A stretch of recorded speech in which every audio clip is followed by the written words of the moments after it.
This is Tyrone Bowman Tonight. According to CNN Politics, the United States has identified the three black soldiers who were killed in the attack in Jordan.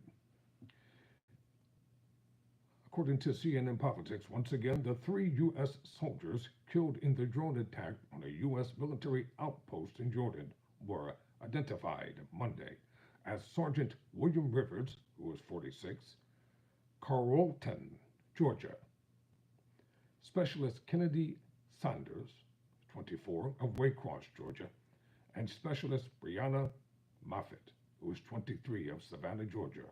According to the Defense Department, they were all assigned to the 718th Engineer Company, a U.S. Reserve unit based out of Fort Moore, Georgia. Pentagon Deputy Press Secretary Sabrina Singh said at a briefing.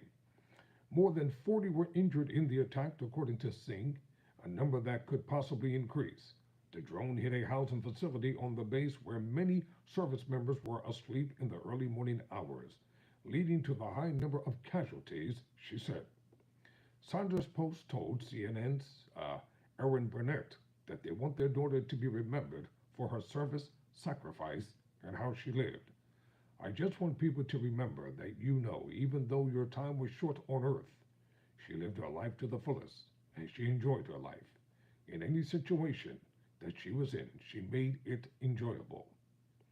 Even being deployed, she found different things to do to pass her time, like learning a new language, practicing jiu-jitsu, or croqueting, Onia Oliver Sanders said Monday on Out Front.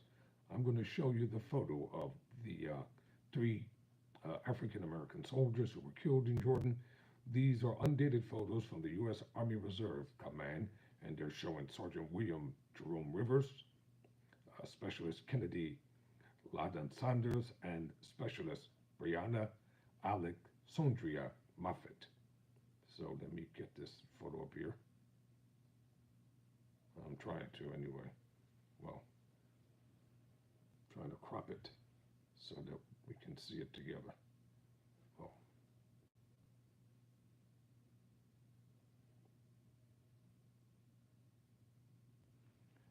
Let's get back to the story here. Asked about a U.S. response to the deadly attack, Oliver Sanders said, "Whatever is decided will not ease our pain at any level. Kennedy still has battle buddies who are still left there, and I know if it was her decision, she would definitely be very concerned about their safety. So whatever happens won't change our situation at all." Sanders' parents confirmed they have a call scheduled with the Biden administration. Singh said Monday that 8 personnel who were medically evacuated were taken to Baghdad Diplomatic Support Center. 3 of those service members will be transported to Langsty Regional Medical Center for follow-up on care, and the other 5 are expected to return to duty after being assessed for mild traumatic brain injuries. That's going to last a long time. A U.S. official previously told CNN that all 8 had been evacuated to Langsty.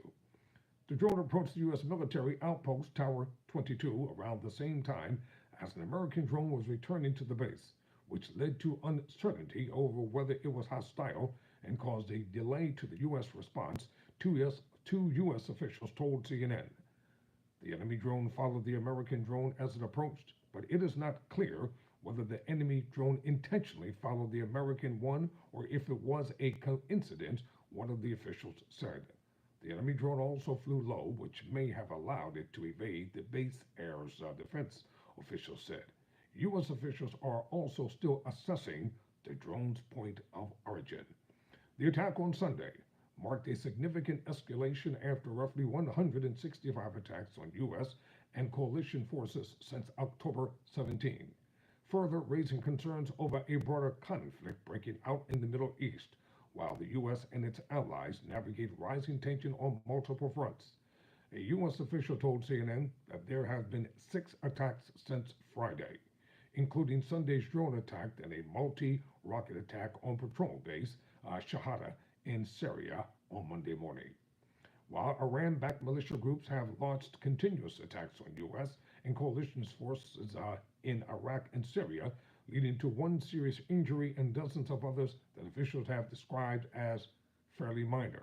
The U.S. has also been taking action against the Iranian Houthis in Yemen for their attack on commercial shipping. Meanwhile, Israel is continuing its campaign in Gaza against Hamas and launching attacks on Hezbollah in Lebanon. The consensus is that an Iran backed militia group is behind the deadly drone attack, though the U.S. is still working to determine which group specifically is responsible. National Security Council spokesman John Kirby told CNN's Phil Matuline on Monday that the White House believes the group was supported by Kataib Hezbollah, which is one of the main IRGC Revolutionary Guard Corps backed groups in Iran and Syria. This one had lethal consequences in ways that previous ones didn't, Kirby said, but that doesn't mean that the intent of the previous attacks weren't also lethal. It's just that we were able to defeat them. Singh also said Monday that the attack before the fingerprints of Kataib Hezbollah. The U.S. has already struck sites in Iraq associated with the group in recent weeks, and earlier this month targeted a member of the group that a U.S. official had said U.S. blood on his hands. On Monday morning, ahead of a meeting at the Pentagon with NATO Secretary General Jens Stoltenberg, Defense Secretary Lloyd Austin expressed his outrage and sorrow over the deaths of the 3 American troops. Let me start with my outrage and sorrow for the death of the 3 brave U.S. troops in Jordan and for the other troops who were who were wounded, Austin said. Pardon me.